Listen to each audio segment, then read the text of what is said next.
Hey, this is David Hobby from Strobus.com.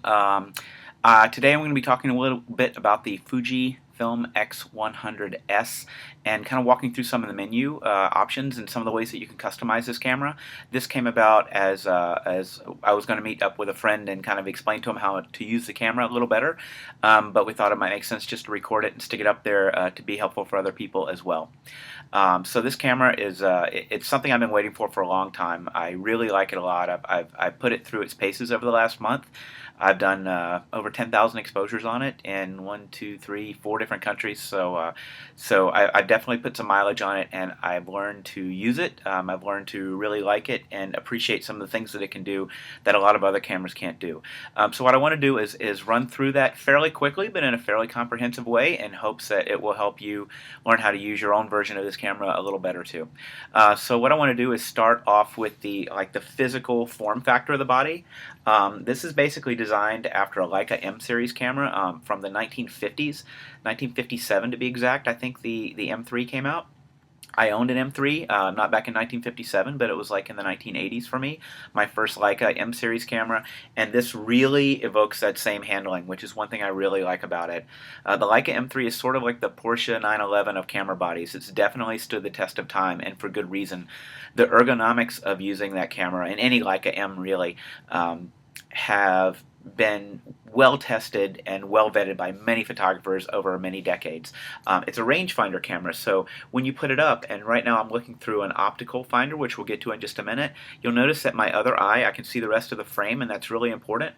And while I'm shooting, if I want to make contact with my subject, I just pop up and my whole face is visible right there, and I go back. Now consider the difference between that and an SLR, where your eyepoint is basically like this, and you're hiding your entire face when you're shooting. Not only can the subject not see you, but you can't see what's happening outside of the frame. And that's right off the bat, one of my favorite things about this camera. If you're right-eyed, it's going to work very well for you. If you're left-eyed, you're kind of going to be behind the 8-ball, or at least behind the camera. So this feature is not going to work as well for you. But this is one of the best ergonomic things about this camera, and dating all the way back to the Leica M series, that it seeks to emulate. So basic stuff I'm going to skip: shutter speed, aperture, you kind of know about that. Aperture is clickable on the lens, which is great for us old guys. It evokes back to the way things used to be. If you go over to A on the lens, it automatically puts it in aperture priority mode. I'm sorry, shutter priority mode, because you would be setting the shutter speed and it would be setting the aperture. My bad. Similarly, on the shutter speed dial, if you dial that from one of the shutter speeds to A, you're now going to be in aperture priority mode. If you set both of those dials to A, you're completely letting the camera drive as far as the exposure. You're in program mode. So that's pretty simple. The exposure compensation is exactly what you think, plus or minus. My camera, I think, performs better with about a minus 2/3 on it. These files have a lot of latitude in them, so frequently I'm trying to get a little extra exposure, an extra ability to handhold, whatever. So I tend to underexpose by about 2/3 of a stop, and I think the files look pretty good that way. So let's go up the buttons on the back. So at the bottom, going up on the bottom left, you have view mode, and this is actually something I use a lot. There are 3 different modes. One where you send everything through the viewfinder and you're basically turning the back off. Another one where you are turning the back on all the time, and then a third where it's eye sensor, and it knows whether or not that you've got your face up next to the camera, and it's going to choose for you. I use eye sensor a lot because I do like to see the images on the back of the camera, although the camera does show me an image every time I shoot it inside the viewfinder, which is really cool. You can chimp without removing the camera from your eye. You can check your frames. Chimping is what we used to call newspaper photographers that looked at the back of their cameras and went, ooh, ooh, ooh, ooh. That's where that comes from, if you didn't know. It's also nice to be able to turn off the display in the back when you're trying to shoot more discreetly, which you absolutely can do with this camera. That's one of the best things about it. Because it's not going to become a source of light. In fact, you can turn off every bit of external light on this camera except for one thing, and that is a little red LED that blinks as the file is being written from your camera to the card. What some photographers I know, and myself included, do is they'll go ahead and put a little piece of black gaffer tape over that light so they can shoot very discreetly. And literally, this camera can shoot with 0 noise and 0 light, which was an amazing thing about it. Speaking of discrete, you'll notice that this camera is not really stock. I've done a few things to change it. Number one, I covered it up with little strips of gaffer tape to make it black and make it stand out a little less. And the other thing that I've done is I got a third-party shade because I think the Fuji shade is a little expensive at $100. So the third-party shades are about $10. This is made by Easy Photo, and you can get it on Amazon.com. And it is the bayonet mounting black shade. And again, that really goes to make the camera mostly disappear when I'm working with it in dark areas, which I find I'm doing a lot. The other thing that I've done with the tape is it makes the camera look not so new. And I actually, if you look, I beat the crap out of my shade. So between my taped up camera and this shade, it looks like something you wouldn't want to steal. For me, that's kind of a big thing. Alright, so let's go through some of the other buttons. We've got the view mode on the bottom left. The drive button is a dedicated button that will take you from single exposures to multi-shot, 6 frames a second, to movies and panorama and all that kind of stuff, which is pretty self-explanatory if you hit it. These also double as plus and minus buttons when you are viewing. But if you take a shot, and I'll do that real quick right now. Let's see. So there I am, and I'm going to display that on the back. So there's the picture that I just shot. Let me bring it to where you can see it full screen. So here's the picture I just shot. You can see I'm being lit by a window, which kind of explains the good light on the webcam. If I hit this button in the middle, it will immediately zoom to where my focus point was and allow me to check focus. That's a really nice and intuitive thing that you have to set on some other cameras. Some cameras don't have it. The Fuji comes with it set automatically. So if you're viewing a picture and you just push in on this rocker switch right here, push in on that, you'll jump right to your focus point. I'm going to warn you right now that it's the middle of allergy season, so occasionally you're going to see me take a nose blowing break, and sorry about that. Sorry I'm preserving it for all eternity, but it is what it is, so sorry. Oh, that was a nice one. Okay. So going on to the different buttons, the play button is self-explanatory. Let's go around to the circular and rocker button on the side. They did a lot of really cool things with this compared to the old one. A lot of things are a lot more intuitive compared to the Fuji X100, the previous model. If you're shooting, if you rock up to the AF, it will allow you to choose wherever you want your autofocus sensor to be, and you can do that without taking your eye away, which is nice. Over at the 9 o'clock position is the macro button. You can click it and toggle it back and forth between macro and full, but you don't have to do that. All you have to do is pop that thing twice and just go back to shooting, and now you're in macro mode. And you hit it twice again, bring it up, and then move it over, and you're back to full mode, full range mode. And the full range mode actually comes to about 15 inches or so before it goes into macro, so it's useful, and much more so than the previous version of the camera. At the bottom is white balance. If you hit that button, you'll go into the standard selection of daylight, tungsten, Kelvin, 3 different fluorescents, blah, blah, blah. But if you arrow to the right after you've set your white balance, in any white balance you can dial in more warmth or coolness or green or red, whatever you want, through a little color matrix, which you'll see. It's very self-explanatory and very handy because you can fine-tune any white balance instantly. Dropping down is the display back button. It's used for display when you're in play mode and back when you're in menu mode. You can set up your display to show you histogram or full screen or more information or less information, whatever you want. Now this bottom right button is the Q button, and this is like sort of the granddaddy of all buttons for menu, because Fuji has taken a lot of their most used menu items and they put it in this Q button, and what that's going to allow you to do is change just about anything that you need to get to quickly, very quickly. If you push your Q button at the upper left, you're going to see a custom function mode, and I'm going to talk about that more later, but I have mine set up to basically be 3 different cameras. If I go to C1, that is my black and white camera, and I've gone to black and white. I've added in a yellow filter, which gives me a much more pleasing tonal range to my black and whites. I've got medium contrast through the middle of the curve, and then low contrast in the shadows and the highlights, which will allow me to get more of an exposure range into every picture and do so in a pleasing way.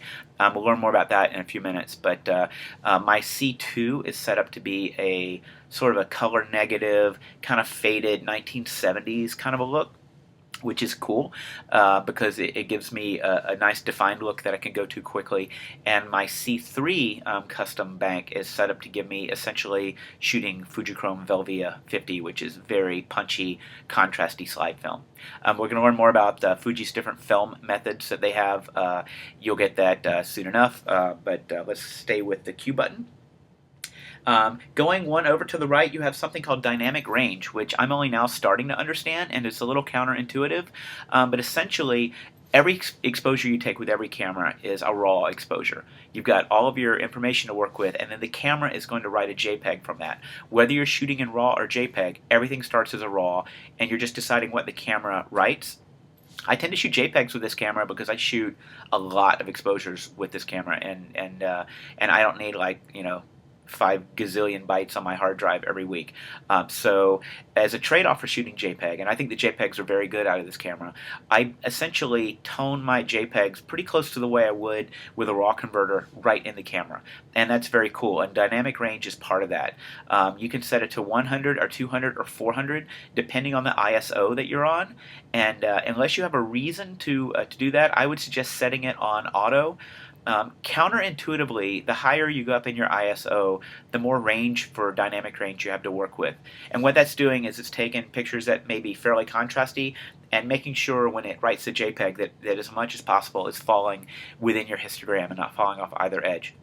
It's a really cool feature. I suggest leaving it on auto unless you're really trying to get a lot of dynamic range, and setting it to 400 or 200 if that's the case. The thing is, you can only do that if you're in ISO 400 or ISO 800, which is a little weird because I would have thought the slower ISOs would have given you more ability to compress those tones, but it's actually the reverse. And for me, that works very well because when I'm shooting in very low light, often that light is also a little contrasty. So I tend to hang out at ISO 800 and put my dynamic range on 400. Otherwise, I put it on auto and let the camera choose the best thing it can choose. And that really works pretty well for me. You can see into areas that you wouldn't expect to be able to see into. Moving right along, we have the white balance, which is right here, which is the typical daylight, tungsten, fluorescent, etc. Very self-explanatory. Going back over to the second row, you have noise reduction. I keep that on 0. I haven't really played with Fuji's noise reduction that much, but I find it works very well if I just leave it in the middle of the dial, and that's cool. The aspect ratio is next, where it says like L3:2 or M1:1, whatever. You can set that for large, medium, or small, and within those sizes, which is actually the number of pixels that you have across on the long edge, you can also set that for a 3:2 ratio, which is standard 35mm film ratio, 16:9, which is more of a cinematic, more of a horizontal thing, or what has become increasingly fun for me, the square ratio, which you can shoot square images and it gives you a square viewfinder and a square back, and very different way of composing, like using an old twin lens reflex maybe. And that especially comes into play with some of the special filters that we'll get into in a minute. Moving right along, you have the fine button, or fine or medium, and that tells you how much compression that you're going to be putting on your JPEGs. If you've got a big card, you always want to keep that on fine. If you're trying to conserve space, you might want to compress those JPEGs a little more to give you more pictures. Now next we have the film setting, and it's a little icon as roll of film. This is really cool because Fuji has a ton of experience in film palettes and tonal curves and tonal responses, and they've applied all of these to the Fuji X100s. Going down the list, V is for Velvia, and that's very punchy, very high contrast color. S is more of a standard look. Standard it's standard Velvia, and then S is softer, and then you can get down into your negative films with high and low contrast. These all have different looks, and they're all worth exploring to see which one matches your palette the best. And what you'll find out in a minute is you can also individually change each of those tonal curves, color white balances, and shift the white balance. So you really can design your custom stock of film to have in this camera.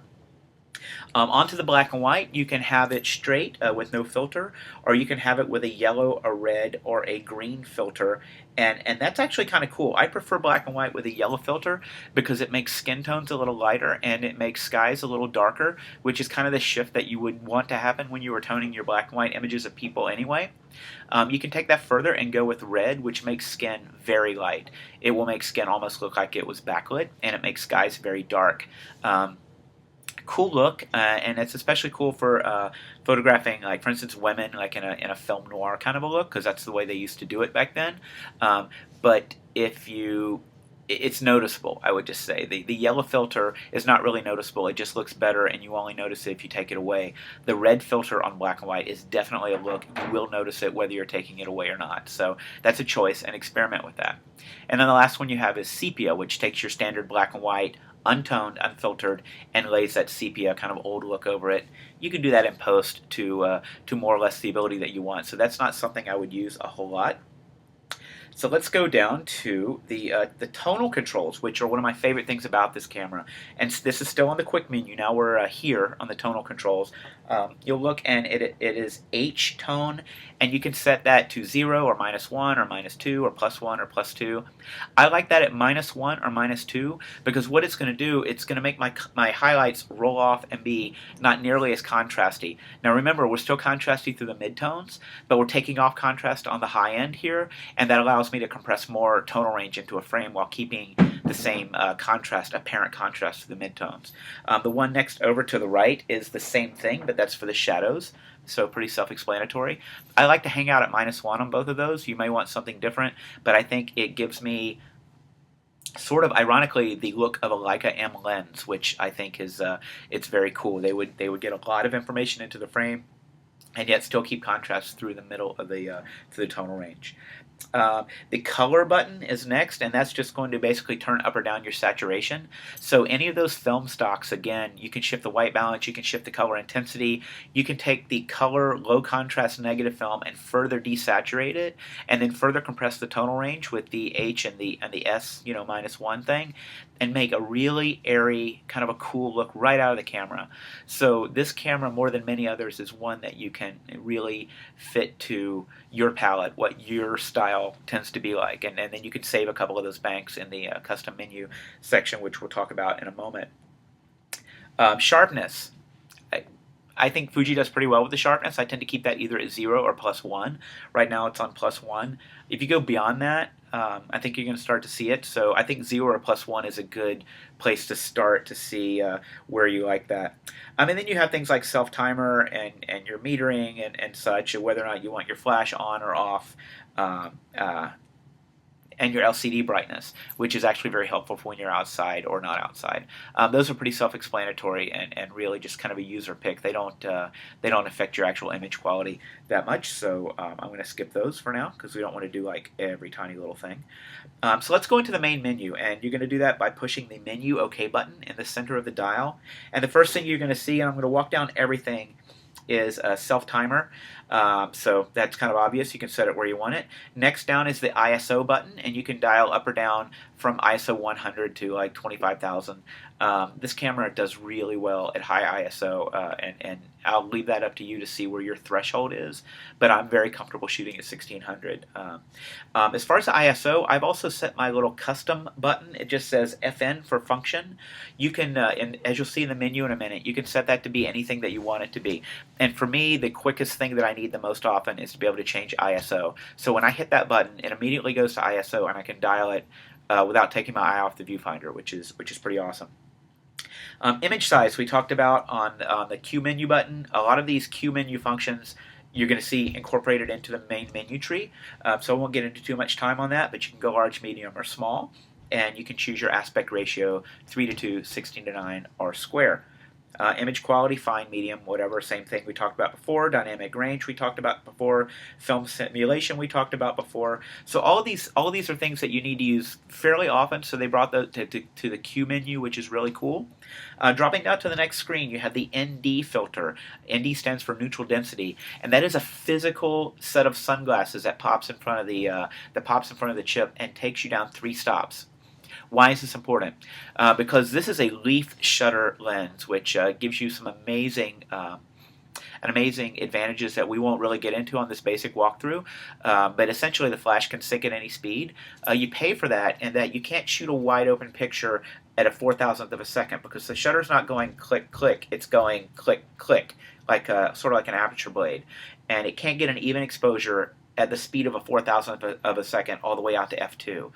In fact, the threshold is it can do 1,000th at f2, it can do a 2,000th at 2.8, and it can do a 4,000th at f4. So that neutral density filter allows you to knock some light out and shoot outside wide open if you need to do that without making it where that iris of a shutter can't get an even exposure wide open at a 4,000th of a second, for instance. Color we talked about earlier. Sharpness we talked about earlier. Highlight tone and shadow tone, that's where you're seeing the 0 to +2 or -2, -1, +1. Really, this is one of those things where it's not so much preference. I think you really want to get as much information as you can in the JPEG that you're writing if you're not shooting RAWs, and you can always go and throw that information away if you want. But I love the fact that my negatives are my files. I'm thinking of this as a film camera. It's kind of weird, but hey. My files have a nice contrasty curve through the middle, and then they level off at the bottom, and they level off at the top, and they level off at the bottom too. So that's a really cool thing. Noise reduction and long exposure noise reduction. I keep the long exposure noise reduction on. I haven't done that many long exposures with this, so I'm not going to pretend to know a lot about that, which I kind of don't. Select custom setting. This is cool. So this allows you to take all of your settings and, for instance, make a set that you like and then save them to C1, C2, or C3. You do that with the back button. It's a little confusing. It says back button. You don't think of this as a back button. You think of going back with your wheel, but it is the back button that saves it. And again, I have a kind of a custom black and white, a low contrast airy color, and a punchy color are the three cameras I can dial up immediately. And I think that's very cool. I can always, one of those three will almost always serve me in a I need a palette fast kind of a way, and then I can tweak it later if I want to tweak it. The function button, FN, we talked about that. If you were going to choose your function button, and let me look here for a minute, you can choose advanced filters, which we'll talk about later, multiple exposure, preview the depth of field, which is cool for a rangefinder, right? ISO, which is where I have it, self-timer, image size, a whole bunch of stuff. I prefer ISO because that's something I need to go to a lot, so I want that to be quick. So let's go back. Display custom setting, it's going to show you what you've chosen for your custom settings. Pretty self-explanatory. Framing guidelines. Do you want architectural lines in your frame or not? And you can choose a couple of different densities for that. Wide conversion lens. This is only something you would use if you had Fuji's auxiliary screw-on wide-angle lens adapter. I haven't gotten that yet, but what it does is does some barrel correction, distortion, and such, and gives you the bigger frame in your optical viewfinder so you can see it. Manual focus assist. Oh my god, can I talk to you about the manual focusing of this camera? It is perfect. In fact, if Leica is the standard, I think it's even better than perfect because it sees in the dark. So when you go to manual focus, which you would do over here on the side of the camera, there are three different ways that you can assist your manual focus. One of them is standard. You're just going to see it come into focus or not come into focus. And you have these choices at this menu setting.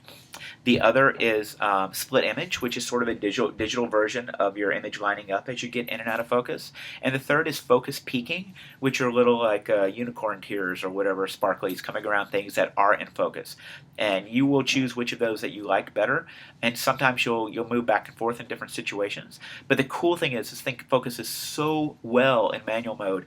And it's so intuitive, the interface. They've done really well. For instance, if I'm in manual mode and I'm shooting, if I go to push my back button, it will zoom in on the center, or if I actually go to focus with the knob, which is pitched just perfectly in my opinion, it would jump to sort of throwing a loop over the center of your frame and allow you to focus critically, and then as soon as you let go of it, that loop goes away, which is exactly what you would want. When you're manually focusing, you want to be critical, you want to have access to exactly the point that you want to see if it's in focus, and Fuji's done this very well. The manual focus in the X100 was all but unusable. Sorry, Fuji, it just wasn't, and they came back. They didn't just fix it, they made it astounding. So I'm really, really happy with that. Okay, going back to our menu, where are we at next? Film simulation, I've turned it off here. Sharpness, highlight, long exposure, function, manual focus assist, advanced filter. I did not see this one coming. And most of these I'm never going to use, I'm going to be honest with you, but there are a few that I really like. And scrolling down, it starts with off, and the first thing it does is go to toy camera, which is sort of a color shift, and it darkens the edges, and it makes it look like a Holga. It looks kind of weird as it is, but if you take your aspect ratio and go to square with it, it looks awesome. I mean, it's like shooting through a $29 camera. So with just this one button, you can turn your $1,300 Fuji into a $30 plastic camera, which sounds ridiculous, but it's actually kind of cool. And you'll probably use it a few times. Miniature is sort of like an Instagram kind of a filter. It takes the bottom and the top, throws it out of focus, and leaves the center stripe in focus, and it makes it look like you're using a tilt shift lens, almost kind of, not really, diorama, miniature, black and white. You'll either like it or you won't. I could see playing with it every now and then. I wouldn't use it very regularly. Going down, pop color is just one of those like file massage things, which I don't totally understand, but it kind of pops certain colors, I guess. Yeah. So low key, this is going to take your pictures and not just underexpose them, but push the tonal range down and leave some things up. So bright objects will stand out on a dark background. I would not use that nearly as much as I would use the other version of it, which is high key, which I actually skipped past. High key comes first. Sorry. This is really cool for backlit portraits and such because it doesn't just alter your exposure, it completely alters the tonal range of your picture, and it does so in a fairly sophisticated way. So definitely, if you're shooting kind of airy backlit portraits, try this high key at any given time and see if you like it. You may like it very much. I like it occasionally. I don't use it a lot, but in the right circumstance, it's almost like having Photoshop in your camera, and it's very cool. Dropping down, we have dynamic tone, which I'm not even going to pretend to understand. I haven't gotten into it yet, so I'm not going to BS you. No clue what that does. And we have, oh, you know what? Dynamic tone, you know what it is? It's HDR. I remember right. I remember now. But it's not very sophisticated HDR, and it's kind of, it's a little gimmicky to me. You're probably not going to like it. You might like it. I'm not a big HDR fan, so that's something I'm just not going to use on this camera. But it's in there, you know, whatever. You can go into black and white and save only particular colors, which is definitely more of a camera engineer thing to put in than a photographer thing. I can't imagine using that, but maybe you do, so that's cool.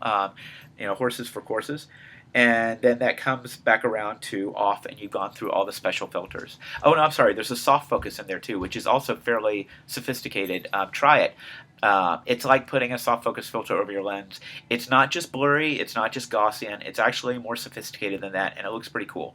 So for me, my advanced filters would be toy camera, high key, and soft focus. I'm going to use those three occasionally. Probably not going to use the other, but again, that's just personal choices. So let's go back to the menu, and we have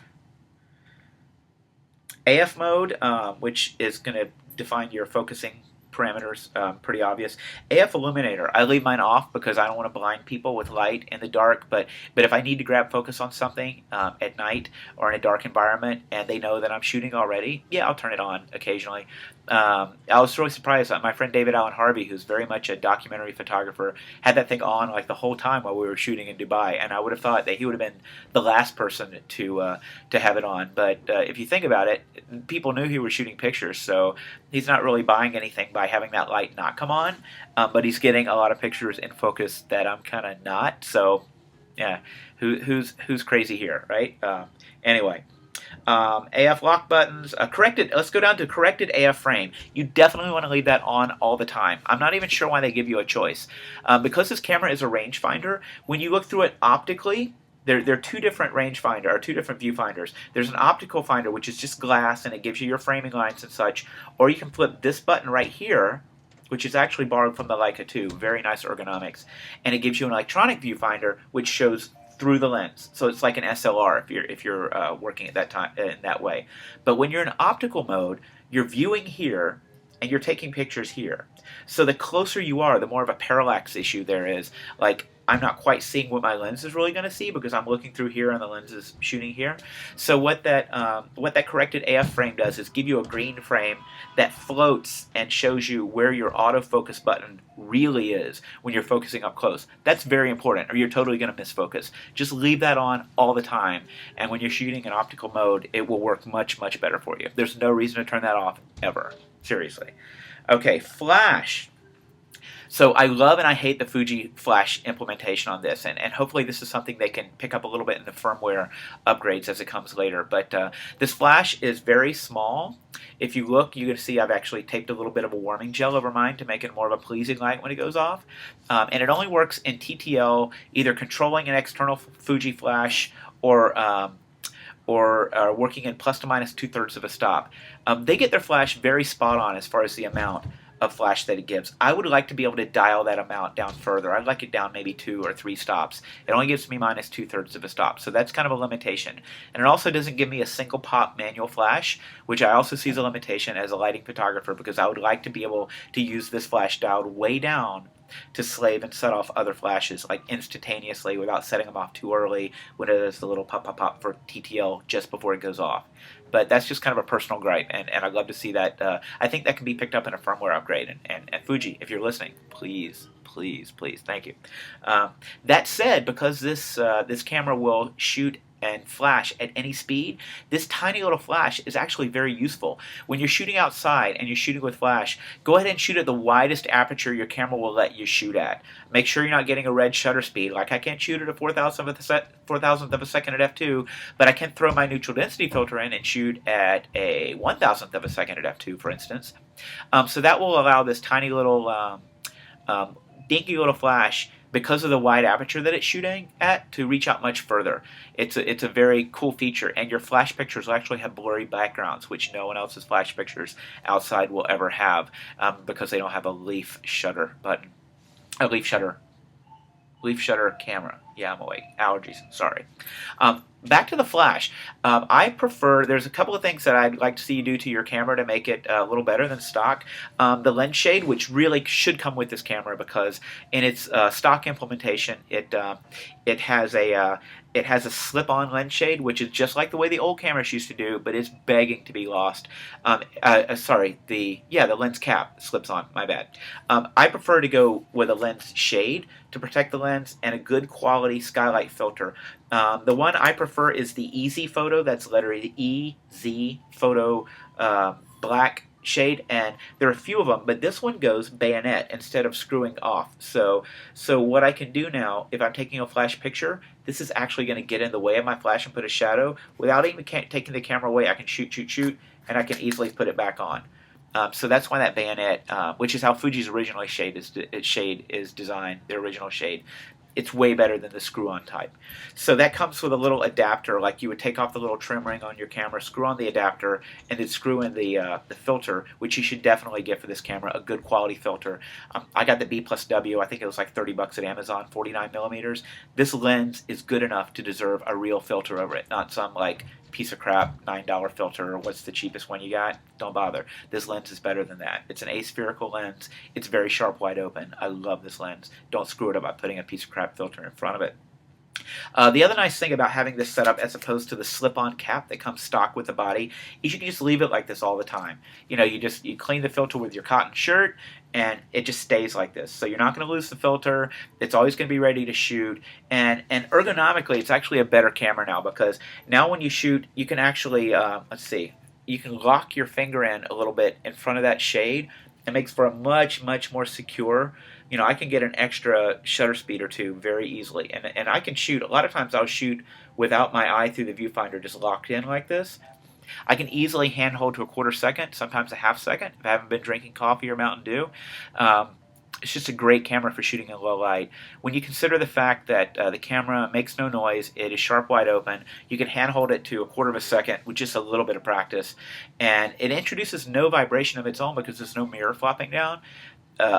It's a great low light camera, and low light is when light gets interesting, you know, after sunset, you know, in illuminated rooms, etc. So this is a wonderful documentary camera and definitely evokes all of the same capabilities as the old Leica M3s and M4s and M6s, etc. So where are we? We're at flash. Red eye removal. Don't really play with that too much, but I guess if you're shooting with your the little flash right here, you might want to play with that. Save original image. I haven't used that yet. What I'm pretty sure it does is it saves the JPEG that it would have written before it puts the funky filter on it and stuff, gives you both pictures, I'm guessing. Haven't played with it yet. Try that out on your own. Okay, so let's go to the like the more mechanical date time silent mode. Okay, so sound setup on the second screen of the blue, the little wrench icons at the bottom. Definitely something you want to check out. Um, so here's the thing: this camera can be totally dead silent, which makes it an awesome street photography documentary camera. But it's so quiet, you're not even getting the feedback that you need to shoot with it. Like you can't tell exactly when like you can't tell when the exposure happened. That's how quiet it is, which is freaking awesome. But sometimes you need that feedback. So, what I would suggest is choosing a quiet sound. You can choose 3 different shutter sounds. You can choose different volume levels. Choose the very lowest one that you can still hear and get that feedback. Like when did my quarter second exposure actually start and stop, until you get a feel for the rhythm of the camera. And then what you'll find is you can just kill that sound and be done with it altogether. Not only will your subjects not hear you shooting, you won't even hear you shooting. It's like so quiet, it's creepy.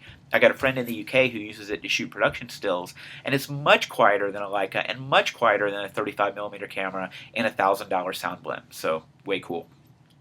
Other things that you should look at on this thing are power management and power mode, power save mode on or off. So one of the Achilles heels of this camera, and it's got very few, and they're not that bad, is the power management system. And this, the batteries aren't huge, and this camera is actually doing a lot of sophisticated stuff, so it eats batteries. You can mitigate that by choosing your power saving. Like there's like a slider. Do you want it to be really fast and responsive and always on, or do you want it to conserve battery power? So what I would definitely recommend would be pick up a couple of batteries, and you can pick them up third party for $10 from Amazon, free shipping, or you can go Fuji for $35. Totally your choice. Definitely have, like, what I like to have on a big trip. I will have this is like all I carry. I carry this, a couple extra cards, and a couple extra batteries, which all fit in a card wallet very easily in my pocket. And then back in my hotel room, I'll have a battery in the charger. So I've never needed to tap the third battery out on the street yet, and I've been taking like 1,000 pictures a day on some of these heavy shooting days. So the second battery has gotten me through every day. But when even I had to use every battery, like I had to use like the battery in the camera, the 2 extras I had. When I get back to the hotel room, that 4th battery that I have is charged up in the charger. So I would never be without power. Realistically, if you're not going to shoot a lot, I would say that you definitely should have a spare battery still, because not only does this thing eat batteries pretty quickly, especially if you're not in power saving mode, but the battery icon, it's like full, full, full, and then it goes, okay, 3/4, and then you're out. So it's not a direct linear kind of a representation. That's something that I hope they'll fix in a future firmware update, because that definitely can be fixed. But don't go by the fact, if your battery says you've got 3/4 left, you better get ready to switch batteries, because you're about to lose it. So definitely definitely learn to manage your power, like your speed versus power saving mode. You can make your batteries last a lot longer if you don't need it to be instant on or stay on all the time or whatever. But the balance for me is go ahead and let it drink the juice, let it be fast, and carry a couple of extra batteries in my pocket because they're so small. I don't know what else to tell you about this. I love this camera. I've already made so many pictures that I couldn't have made with any other camera since I've had it, and the fact that I'm not carrying around anything bigger than this. The biggest drawback to this camera, and the reason why you're either going to get it or not get it, is a fixed 35 f2 equivalent lens. It's a 23 on an APS chip, so it's a 35 equivalent. But that's your thing. If you can handle that, this is an amazing camera that can grow with you. I mean, you could build a career literally on this camera, because many photographers have built careers on the Leica M6 and a 35mm f2 lens. This is closer. I'm sorry, Leica, this is closer than anything Leica has done to an original M series camera, and it's not even close to a judgment call either. This feels so much more like an M3 or an M6 than those big clunky like M9s and M8s that Leica's putting out now, and they're like 5 times the price, without getting a lens. So this is the first camera that I've ever held that makes me ready to sell my old Leica M6 and 4 lenses that I've got in the closet. I kept waiting for Leica to come out with this, basically, but they didn't. Fuji did, and it's way cheaper. I mean, it's not an inexpensive camera. It's $1,300, but this is a professional quality camera with a no apologies 16-megapixel chip that can literally let you make pictures you can't make with any other camera. Certainly without a camera and a tripod. So that's my whole spiel on the camera. It is totally worth learning, so put as much time as you are comfortable with learning how to make this camera your own. Very customizable, and it's not an instant, like I totally know how to use this camera, kind of a camera. You're going to have to work at it, as with a Leica. But what I would say is this camera is completely worth the learning curve, and it will give you amazing pictures if you learn how to use it. And the nice thing is you'll always have it with you, because you're not going to get a curved spine carrying around the full infantry pack of the the guy with two big DSLRs and a street sweeper zoom and two other lenses in the waist pack and a flash and such. And this is coming from a lighting guy. I'm totally into this camera, and if I travel with another camera, it's because there's a specific reason I need the other camera. For 99% of what I do when I'm on the road, it's going to be this. Thanks. Hope you enjoyed it. Bye.